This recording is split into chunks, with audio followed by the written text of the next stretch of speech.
ताके जुग पद कमल नवा जासु कृपा निर्मल मति आऊं मंगल भवन मंगल हारी Raghuvansh Dasharath अजिर Bihari.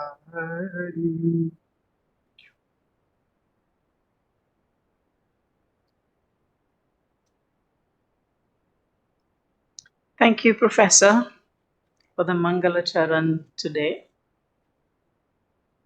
Namaste, Ram Ram, Sita Ram to all. And I want to quote a comment sent to me from Trinidad and Tobago by Sarvesh Maharaj. He says, Namaste Ji, I am loving it. Such insight into the history and perspective of the diaspora of our past, present, and future. Beautiful course. I have been ensuring I'm present for every session, so I set my alarm for 6 a.m. every day and perform my morning sadhana and join the class via the link for 6:30 a.m. Trinidad time. So you see different parts of the world. We have someone all the way out in Brazil. Different parts of the world. People are interested getting up their time. My short presentation is just to remind you a nice visual here of the global footprint of the Indian diaspora, the world's largest diaspora. You can see us dotted all around the world.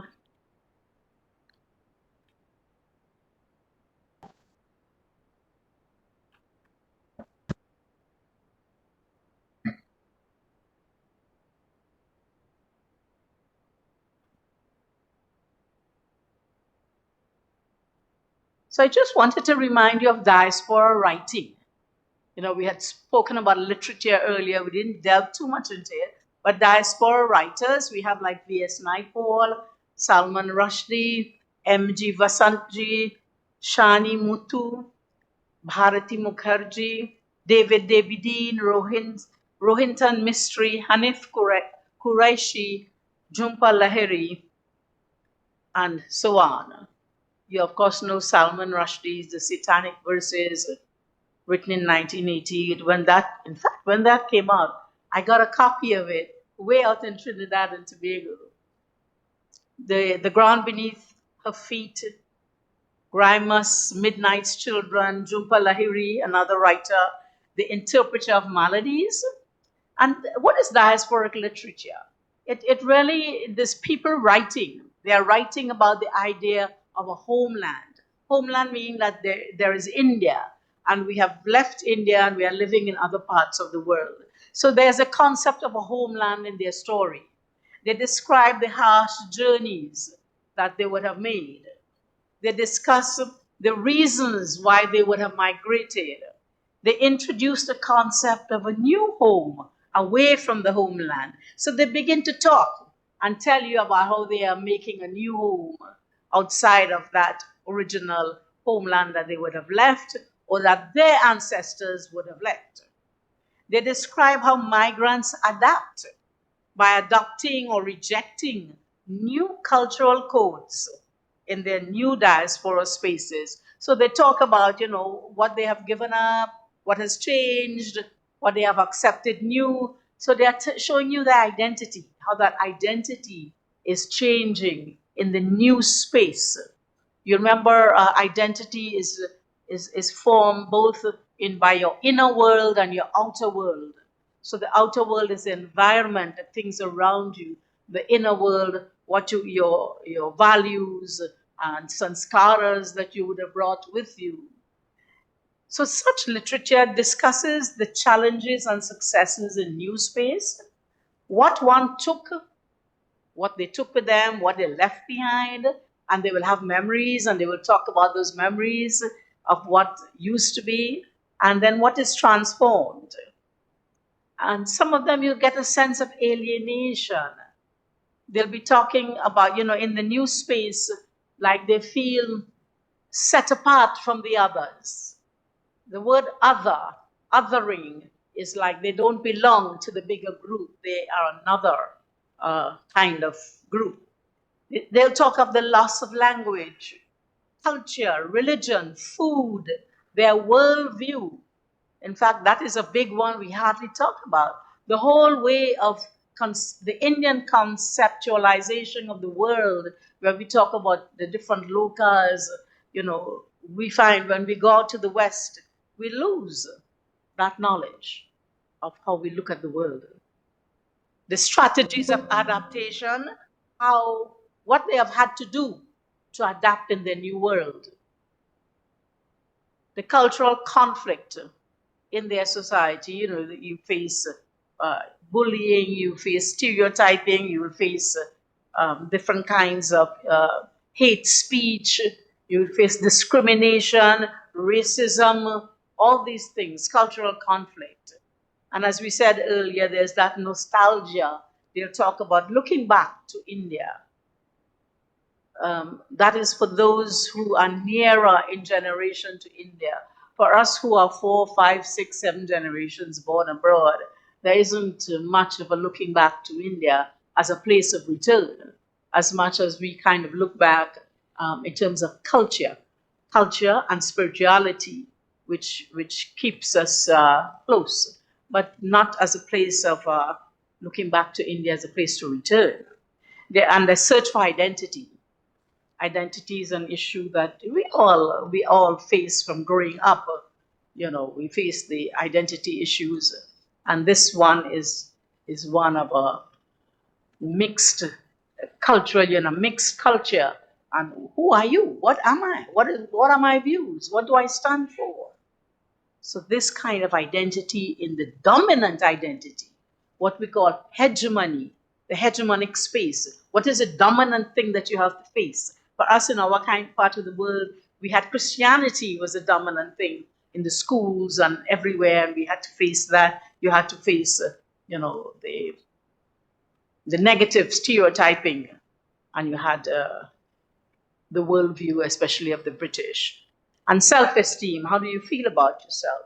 A lot of people, when they are bullied and they feel lesser of themselves, if they don't have support, in their communities, then they are more or less feeling bad to be Hindu, to be Indian, to be Islamic from India. They will feel that kind of low self-esteem. And that's why Prime Minister Modi's visits to this part of our part of the world and outside is really something that lifts the self-esteem of Indians all over the world. And stereotyping, we face stereotyping, as we have seen. We had stereotyping, especially in America, where they think all Indians are very good in science and math, and we are the top 1% earning, which is wrong, which is not true. There is that a small percent, but there are a lot of us who are still ordinary Americans. I'm talking here about America. So it is my pleasure now to introduce our main speaker for today. And the topic is the shaping of history, culture, and worldview of the Girmitiya diaspora. And we remember Girmitiyas meaning indentured. It's also another word for indentured. Jahaji, another word we use for it. Our speaker comes from a most distinguished academic, cultural, and political background in Fiji. He is the living example of academia combined with the lived experience. He's a living example of combining the academic world with living experience in a part of the diaspora that has had difficult political turmoils, forcing migration. Remember, we talked about forced migration, voluntary migration, involuntary migration, forced migration out to surrounding countries and other parts of the world where people were forced out, at one point in their history. A country Fiji, where Girmitiyas went to work on sugarcane plantations from 1879 to 1916, and where they do not have equal rights as indigenous Fijians. And that is because of the kind of laws that the British had put in place when they had the Indians coming to Fiji. Now, our speaker has a PhD economics from the New School for Social Research, New York. He is currently the chairperson of Pacific Polytech Council. He established and he helped establish the University of Fiji, Fiji National University, Solomon Islands National University, and Pacific Polytech. So he's well grounded in academia, as you see, in setting up these universities. He previously served as Vice Chancellor at the Solomon Islands National University, as Vice Chancellor of the Fiji National University, and as Director of the Fiji Institute of Technology. He was the chairman of the Board of Trustees of the Global Girmit Institute, and he's still the chairman from 2018 to now. He's the editor of Fijian Studies, a journal of contemporary Fiji. He's the editor of Pacific Journal of Education, and he's the editor of Indentured Papers, Studies on Girmitiyas. In his political life, he served as Minister for National Planning, Local Government, and Environment, 1999 to 2000, when the government was deposed in a military coup in May 2000. And he was held hostage for 56 days in that period. He was a member of parliament from 1999 to 2006. So you see the varied background, the rich background of this person of Indian origin out there in the diaspora, the experience, challenges, and the strengths. So it is my distinct honor to invite Professor Ganesh to address us today in the penultimate session of our Introduction to India's Diaspora course. So welcome, Professor Ganesh Chand. Thank you. Everyone, good morning, good afternoon, good evening. Can you hear me? Yeah, okay, thank you. I'm going to speak on the subject of shaping of history, culture, and worldview of the Girmitiya diaspora.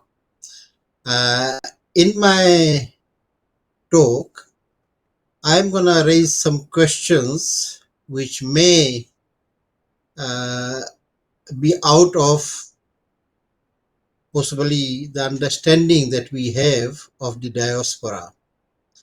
But just let me ask Panita, who runs this PowerPoint? Do you control it from there, or can I run it from here?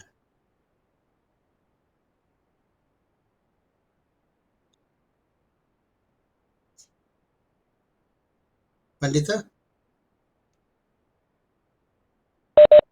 Either way, Professor, would you like us to run it here, or would you run from there? Yeah, okay. So it's just the speed at which we will go. So do I keep saying next slide, or how do you do it? You can say next. You can say next. Okay, okay, next slide. Next slide, please.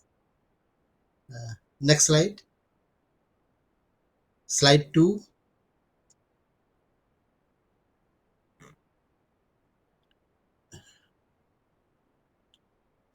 Okay, a few preliminary matters which I thought I will raise to stimulate the discussions.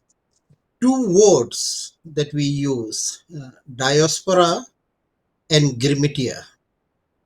Let me talk about the word diaspora first. What do we mean when we use the word diaspora? There's a lot of literature on this, but I thought the first place to start off would be the dictionary, accepted dictionary.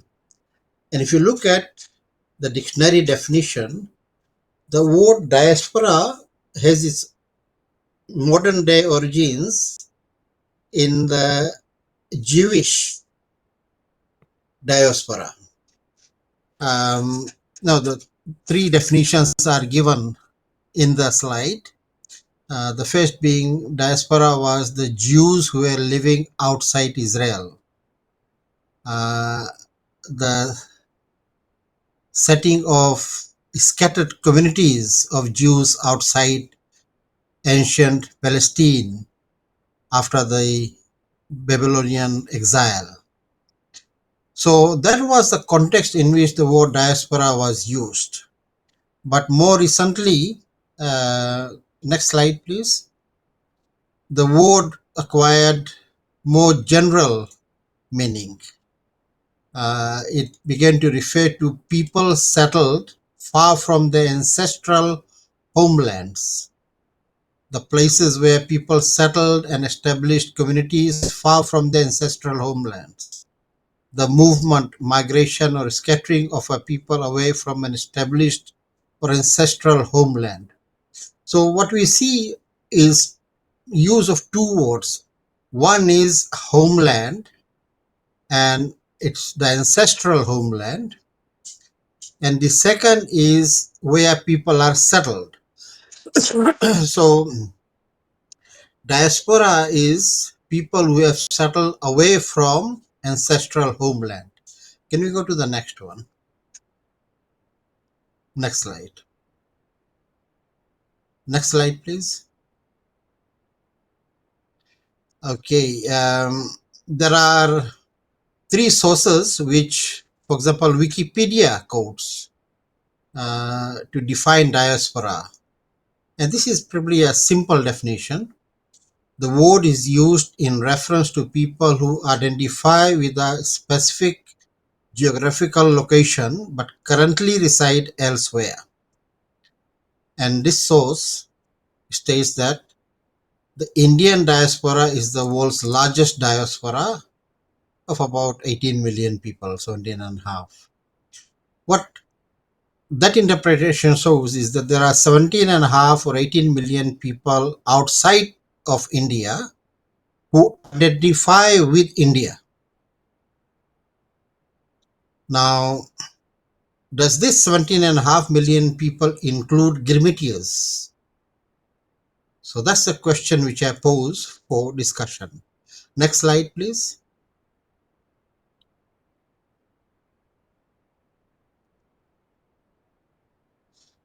The second word is Girmitiyas. What do we mean by Girmitiyas?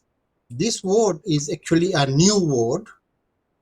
I believe that the origin of this is 1980s when Professor Brijlal had finished his PhD, I think 1984. But Brijlal had restricted the use of the word to those under indenture. When he used the word Girmitiyas, he understood Girmitiyas to be those people, those laborers who came under an agreement or Girmit. So Girmitiyas was restricted to that particular phase of a life of the people who were taken away from India to serve in countries like Fiji, Trinidad, South Africa, etc. There is a recent article in the Harvard Law Review which gives a very interesting take on the word Girmitiya. What the author there states is that the word Girmitiya was coined as part of the creation of an identity which was necessary in the movement against indenture, the resistance movement of indenture. So they bind them together, and that word was Girmitiyas, bhais. and they use the words interchangeably. So Girmitiyas, this context means people of the Girmit or people of the agreement or people of the indenture contract. What it meant was that provided the force, the thread which bound people together, the Jahaji Bhai. Can you hear me? Yes, Hello? please. Yes, please. Okay. Okay, thank you. Can we go to the next slide?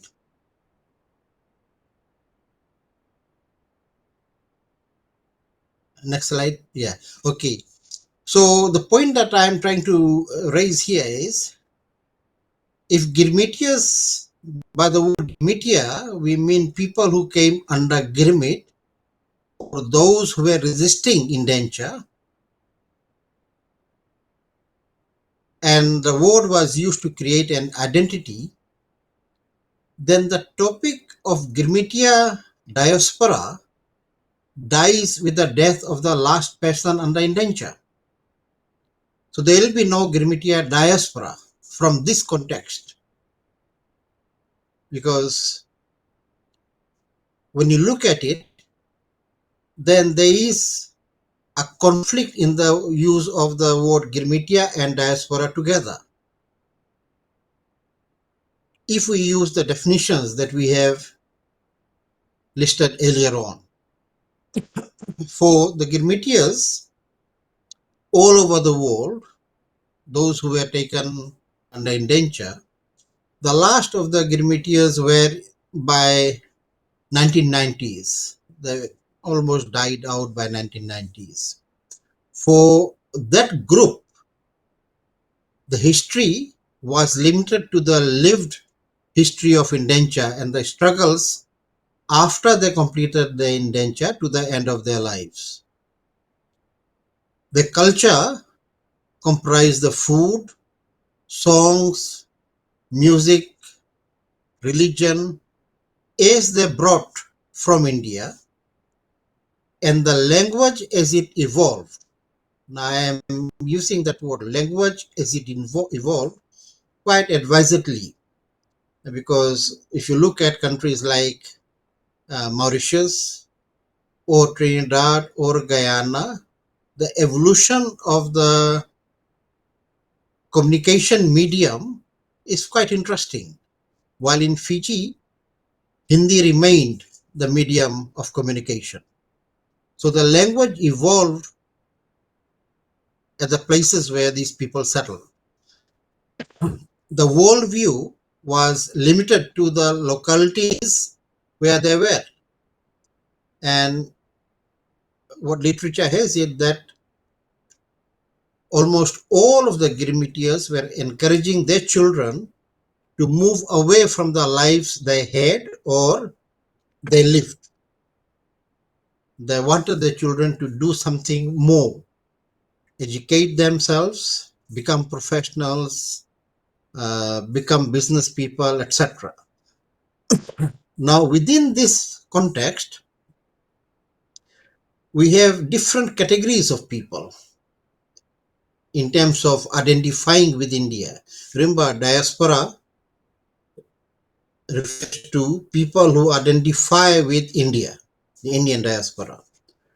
There was full identification with India of those who left for India, the returnees, those indentured workers who returned to India.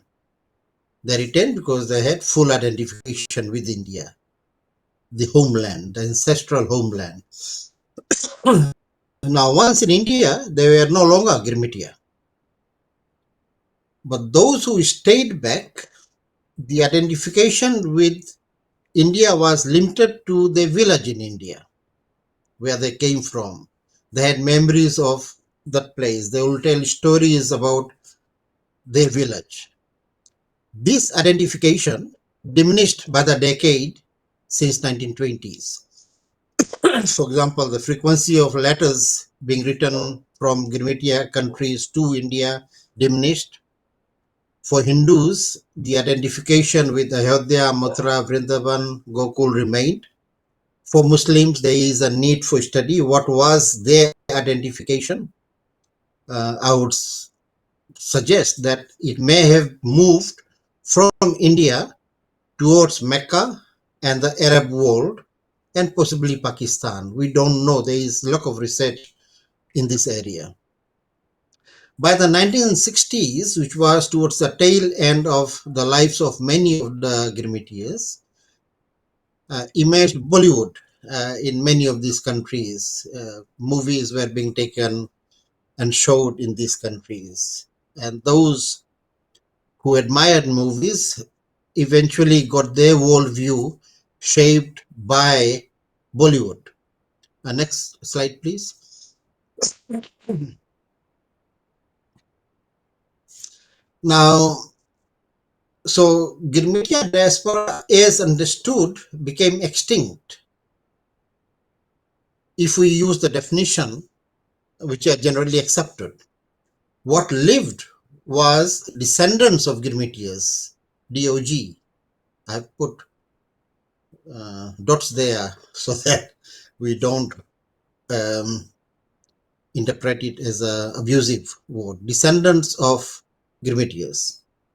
For the descendants of Girmitiyas, there was no overriding identity other than that country of their original residence, other than India, for example, Trinidad or Guyana or Fiji or Mauritius, country of their domicile, whether it be USA, Canada, UK, etc., or religion, Hindu, Muslim, Christian, whatever it be. Effectively, I call it identity-heen or rootlessness of the descendants of Girmit. Now, this may be controversial, but I thought I will bring it up for the audience here to discuss. Can we move to the next slide?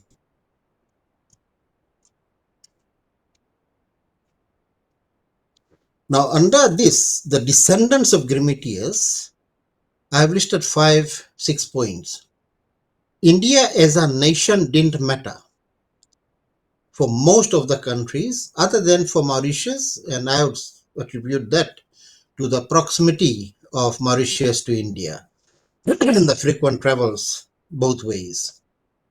Sri Modi ji's Rashtriya Doot, which he talked about recently in Guyana, actually is redundant. The Girmitiyas or the descendants of the Girmitiyas are not Rashtriya Doots for obvious reasons. Third, looking towards integration with host population. A large portion of people who have descendants of the Girmitiyas, they began to integrate with the host population. For example, in New Zealand, the people who are descendants of Girmitiyas from Fiji, they want to be identified as Pacifica, not as Indian, not as Girmitiya, but as people from the. That has been there's been a lively debate in New Zealand on this identification issue. Fourth, other than religion, modern music and dressing to some extent, on which some emotion is expressed occasionally, India is just another country like China or Russia or Ukraine or Brazil. It has no meaning other than this. For the older generation, and by older I refer to people who are 40 plus now, 60, 50s, 60s, 70s, Bollywood defined their being, from food habits to how well organized and are organized, to religious ritual, to definition of people. Now, naturally, if Bollywood is in the hands of the mafia, then the mafia projection of being began to be lived in these countries. For the younger generation, they oscillated all over to the left and the right of the brown beach. And I'm using that word because that comes from a video song which I request to be played.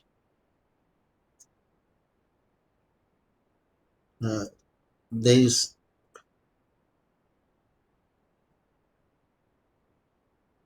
We can't hear the song. We can see it.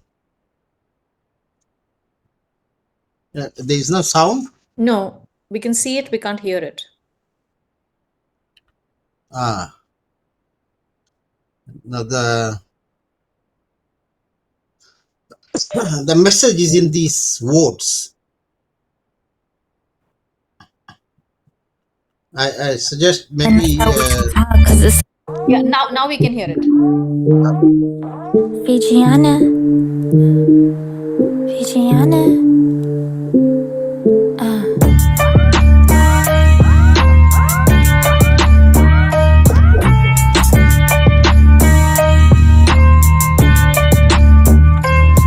Why they tryna tell me what I can and cannot do? Appropriating my shit but calling my shit savage too. Telling me to go back home, I think you must be confused.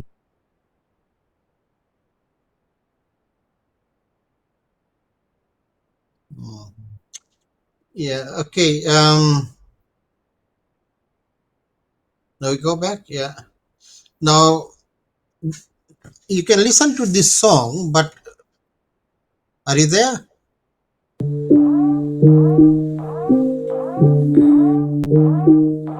Fijiana.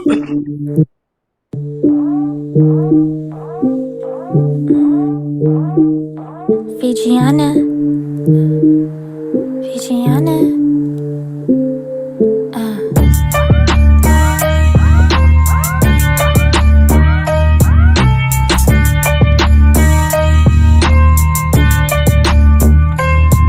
Why they tryna tell me what I can and cannot do? Appropriating my shit but calling my shit savage too. Telling me to go back home, I think you must be confused. Telling us that we too hard cause the sun don't shine for you. I'm pretty nice, not usually mean, but if you talk about my people I might have to intervene. We could play cool and forget the pain that we psych, bitch. You know this suffering wasn't done for free. I'm a brown bitch, melanin rich Fijian queen. I'm a brown bitch, melanin rich Fijian queen. I'm a brown bitch, melanin rich Fijian queen.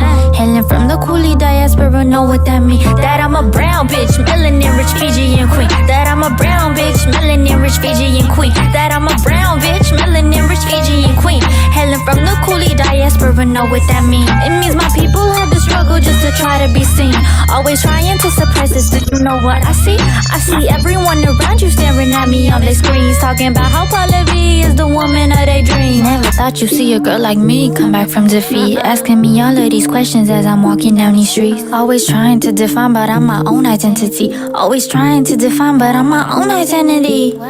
Let me make it clear, we ain't talking about a race. We talking about a system that's always trying to erase the voices of the young, oppressed until they fade. That's why we need to continue in order to create.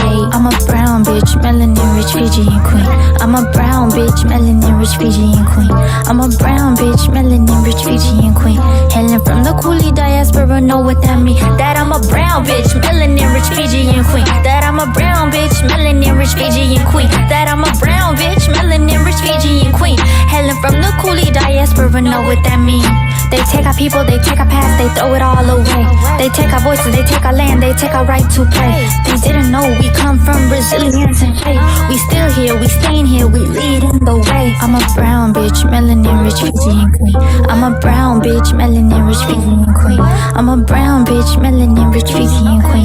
Hailing from the coolie diaspora, know what that mean? That I'm a brown bitch, melanin rich Fijian queen. That I'm a brown bitch, melanin rich Fijian queen. That I'm a brown bitch, melanin rich Fijian queen. Hailing from the coolie diaspora, know what that mean?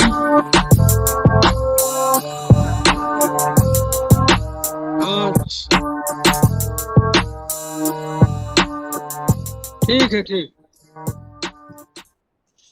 Okay. Yeah. So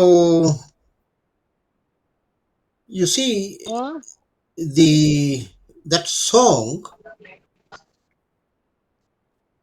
are we हाँ, there?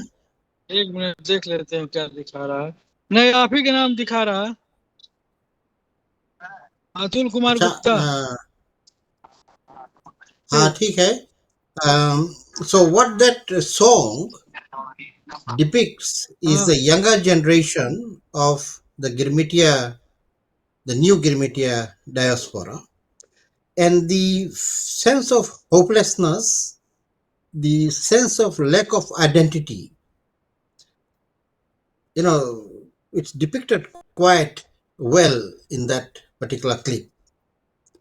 That is what defines the younger generation of the people who have descended from Indenture in almost all countries, but particularly in those who have moved to US, Canada, Australia, New Zealand, etc. Now, there was a turning point, and that turning point was in 2017. That year marked the 100th year of the abolition of indenture. You may recall that Britain abolished indenture or suspended indenture on 12th of March in 1917.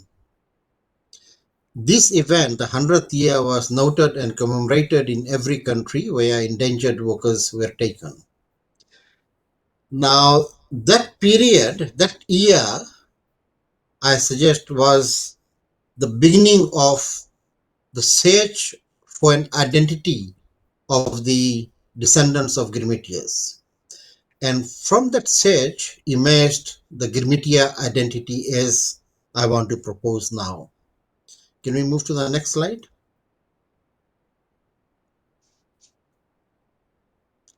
So this new Girmitiya is the identity of all those who trace their descent to the indentured workers taken out of India and Nepal to work in countries like Fiji, South Africa, Mauritius, etc.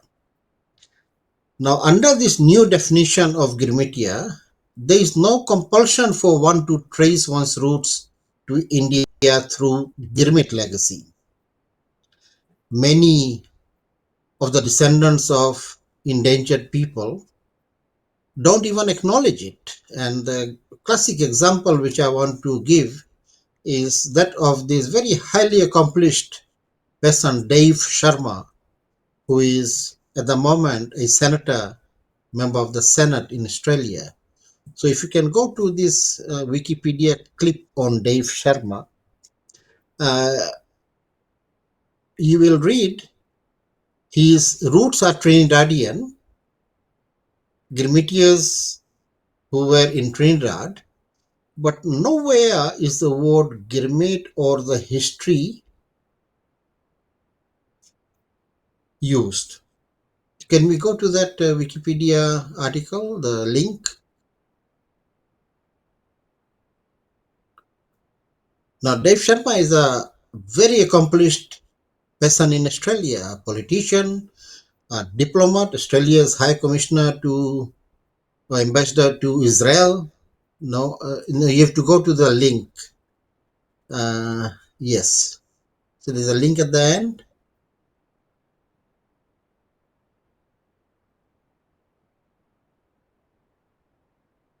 Okay, the point is,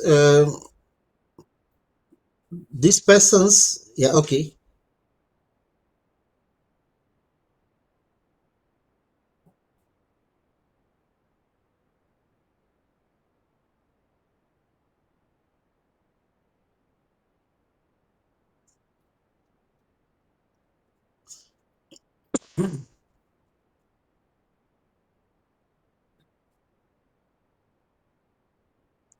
Are we going there?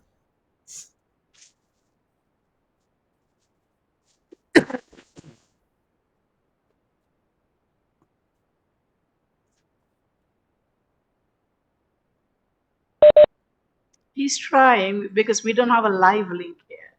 So Okay. Okay. Never mind. The message I am giving is this. You can be. it's there. Yeah. Hmm. Yes. Okay.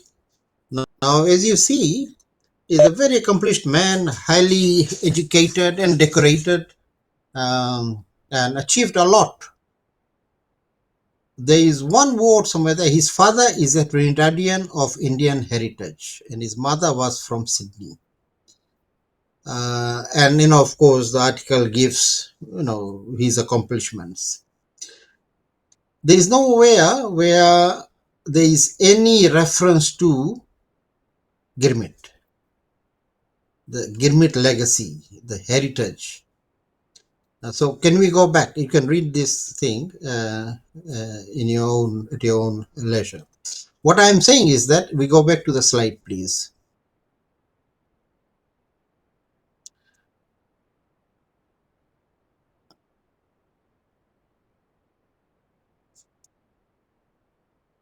Yeah.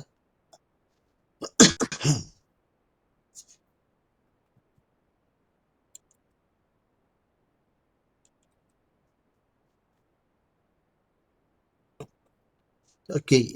So there is no compulsion for one to acknowledge one's indenture roots.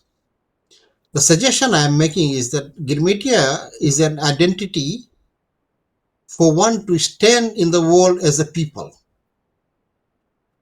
Uh, Generational changes are very rapid. Girmitiyas are becoming important players in many fields globally, and Dave Sharma is one example. He's a very influential person in Australia.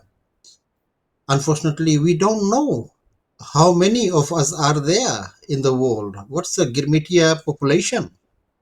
No one has done any work on this. And the question that exercises my mind is whether this is deliberate, so that we don't understand or realize the power of numbers. If, for example, I were to tell you that there are 15 million of us, 15 million descendants of people who were taken outside India as indentured workers. Now that 15 million, of course, in India doesn't mean much, but globally, it's about the same number as all the Jews in Israel and outside Israel. So that's the size. And if the descendants of Girmitiyas are evolving rapidly in many fields, politics, economy, technology, sports, now that's pretty powerful. Now, the context is that people feel rootless, as that Brown Beach song shows. If you want to change that, then there has to be a new identity created, and that identity is that of Girmitiya. And that identity will gradually define people like us who are descendants of Girmitiyas. Now, Girmit is a very powerful historical fact which cannot be denied. Unfortunately, in India, from Nehru all the way up to around Rajiv Gandhi's early days, the governments there did not recognize Girmitiyas at all. Their only interest was in the votes which the countries like ours could give to India in international forums, UN and all other forums where India needed our support. Rajiv Gandhi possibly was the first PM of India to change his outlook. Unfortunately, his life ended prior to him making some formative changes in the way government should look at and treat Girmitiyas.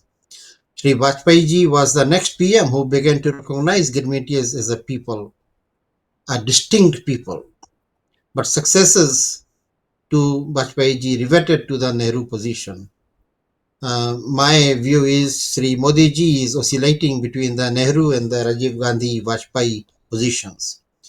And the explanation which I give is the influence of the Indian Foreign Service. That influence over policies and Indian leadership is overpowering. And Indian Foreign Service, in my assessment, is one of the best educated foreign service, but its knowledge of Girmitiyas is either weak or non-existent, or it's designed in such a way to deny the power of the numbers of Girmitiyas. And it might be very deliberate. I don't know. More discussion on this needs to be held. Can we go to the next slide? So, what do I conclude with? What I am suggesting is that descendants of Indenture have options, and all these are legitimate options. None is more, none is better than the other from the perspective of rights of people. It is the right of a descendant of Indenture to integrate and become part of the dominant culture. That's one option. It is also the right to remain rudderless and subservient to other peoples. Those don't recognize yourself as a people with a unique history. Then there is the option to redefine the identity as distinct people bonded by the history of Indenture and cultivate this to give dignity to the lives of descendants of Indenture. The new Girmitiya identity emerges from those who opt for the last option. And that will define the history, the culture, and the worldview of the descendants of Indenture. With that conclusion, I open up for discussions. Let's see what your views are. Thank you very much.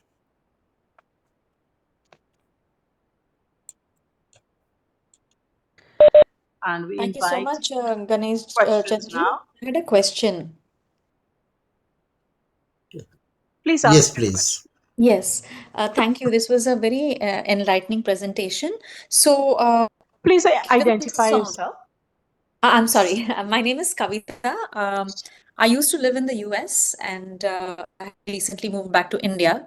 But I am from here, so I understand a bit. I cannot claim to understand the depth of the I guess what you're calling the rootlessness or the rudderlessness. But some sense of it was there, even though we moved voluntarily and we were economic migrants and we had all the rights and we enjoyed, there's WhatsApp, there's Skype, we could talk to our family back home. Despite temples, shops, everything that we could connect to with India, still there was this sense of loss. There was this sense of nostalgia, a sense of not being able to be exactly how we lived in India, the festivals, let's say, and I'm a practicing Hindu. So a lot of things could not be replicated. And a lot of it was lost, I guess, in translation or coming to the US, not having the community if you're in smaller towns. My question was, so all I'm saying is thank you for this, and I can kind of appreciate what you're saying, and I can sense the pain a little bit, not fully, completely, because I have come back home, so to speak. I've come back to my ancestral place in Hyderabad, so that connect has been made. So I feel deeply for those who are not able to make that connect. Having said that, and now you're saying that the young generation and the lady who made the song, Pallavi, I think. So people like her, what is the future for them? So what distinct identity? I mean, on one hand, you said that they do not want to identify with India, say, because they are fifth, sixth generation, and they identify as Fijian or whichever country they're living in and born in. It's same in the US also. But there is this, there is a problem because they're not accepted in those places completely. And they know that because they look different or they have a different culture. So what is the way out for in this case, for the Girmitiya descendants? How should they Oh, identify? What is a yeah. distinct identity? Thank you. What I'm suggesting is that there is first the historical fact of Girmit. It can't be denied. Then the numbers of people who are descendants of Girmitiyas is not small by any means. I just gave a comparison about the number of Jews. It's pretty large, 15 million, 12 million, even 11 million. No one has a clear, verified estimate of it, but it's in millions. Third, the descendants are becoming important. They are no longer farm workers, uneducated farm workers. They are educated now. They are in powerful positions. Look at Guyana. The president is a Girmitiya. Look at Suriname. In Trinidad, who knows, the next leader of Trinidad would be a Girmitiya. In various fields, Girmitiyas are doing very well. Now that could be harnessed and given an identity which I say is Girmitiya as a separate, distinct identity, not to undermine our roots with India. Of course, that is a historical fact. It can never be taken away. But at least it gives a purpose and identity. It doesn't mean that you have to have a physical boundary to gather all Girmitiyas to stay in. But being a Girmitiya as an identity is vital. That will reduce the problem of rootlessness and rudderlessness that we see often now. So that's my suggestion. Thank you, Professor. Thank you so much. A very quick add-on. Interject that in the same experience we have like in Trinidad, but I see the youths doing it with making the adjustment with crossover music. They have their chutney, what we call chutney. You must have heard, a mix of the folk Indian with a bit of the reggae and the rap of the Caribbean. So it's a kind of crossover. I see youths doing that and holding their identity in an hegemonic environment where the culture of the countries is supported, does not really support multiculturalism, pluralism. It supports, one form of culture, and so we are coming from, a kind of oppressed position, trying to plant our feet in the culture, and that crossover has been doing pretty good. I think, except that it dismays me. My last visit to Trinidad, I saw most young Indian men wearing dreadlocks. Now, if it was Shiva's dreadlocks on Kashi, I would be happy. But it was not Shiva's dreadlocks on Kashi, but it was the Rastafari dreadlocks. So a lot of the young men are moving in that direction also. Again, the hegemonic Caribbean culture. So that question of hegemony is important. Yes, no, certainly a lot of people feel power and purpose in identifying with the dominant group. And those who do that, I don't think we can say it's not their right. It is their right, but it's not going to solve the problem. It's not going to solve the problem. Now, I think if you look at it from the music point of view, Suriname might be a good example where the music that has emerged there is quite different from what we see in Guyana and Trinidad in particular. But we can talk about it later in another session, maybe. What you will find is that we largely have been copying either Indian genre, Bollywood, or the African music, We haven't created our own, have we? As a people, other than for groups with origins in Suriname, I don't see us creating our own music. We have just copied. Now it's time to start creating and articulating our being. Thank you. Any other question or suggestion? So you were talking about the mixed people. And in my country, we say like 6 of one and half a dozen of the other. So it's like we had Kamala Harris, we had Obama, you had this Dave also. They're half and half. And the identity, which one are they going to say, hey, I am Indian? I mean, Kamala Harris only said it recently. As far as I'm aware, Obama never says he's white, he says he's black. And Dave doesn't say anything. So the question of identity, and I just wanted to leave at one point here, that Professor Vijay Narayan Singh, who is a world-renowned surgeon, made this remark when Modi ji visited Guyana. He left Trinidad to meet Modi ji, and he said this. He said it was like waiting for the avatar. So we do have a generation, I mean, that's my generation, fourth and fifth. We do have a generation that's still very much attached to an India of today. Well, yes. No one can take away the Indianness in the 12 to 15 million descendants of Indenture now. That feeling is there. Now, Modi ji has quite effectively captivated us.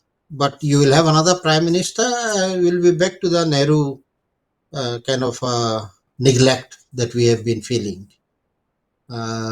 So these things are not permanent, I suggest, unless and until India has a policy on this. At the moment, there is none, as far as I see. Any further questions from our online and offline audience? Professor, don't forget to tell us about your upcoming conference in Fiji. Yes, from 2017, we in Fiji have been organizing biennial conferences every 2 years on Indenture, and these are global conferences. So we had one in 2017, then 2019, then 2021, and we had one last year. We have scheduled one for next year, and the date that we had selected was May, mid-May next year. Now, at the same time, you'll recall that in Trinidad, there is the anniversary, I think it's 190th anniversary of Indenture there. And our Trinidadian colleagues are having a conference in May, early May. So we have decided to have a one-day symposium in Fiji in May and move our conference to October next year. And we will announce the dates soon in consultation with our other colleagues. So there'll be a one-day symposium in Fiji in May, but we would encourage all people who are interested in Indenture to go to Trinidad, your own country, Panditaji, for that particular conference. It's organized by Premnath Gupta and his team there. National Council of Indian Culture. Exactly, yes. So if we have no further questions up of now, and to say a grand thank you to you, Professor. I know you're so busy and it's midnight at your place now. It's midnight, in Fiji around there. So we really appreciate you sitting up and joining us, sharing your wisdom, all these years, and encouraging these young people here and older also to be more involved in the indenture saga. And I just wanted to just make this comment. In Trinidad, we really never said Girmitya or even Jahaji. We said Indian. We said, I argued this as a columnist once in the newspaper. It was the people at the university who first called us East Indian. We didn't even call ourselves East Indian. We just said Indian. And that we need to recognize, because we never really said Jahaji or more we would say indentured Indian in writings. So there was a little difference with the Jahaji and the Girmitya and the indentured Indian. So thank you very much. Let's think about these terms and how they are used in different parts of the world. And despite the differences, we are still all one, and hoping to grow stronger and stronger. As Professor is suggesting, we really need to forge a path forward, bringing our ideas from different parts of the world together. Thank you very much all. Get home safely. Namaste. Ram Ram. Sita. Ram Ram. Thank you. Namaste. Good night. Yeah, namaste Good night. to everyone. Thank you so much. Thank you.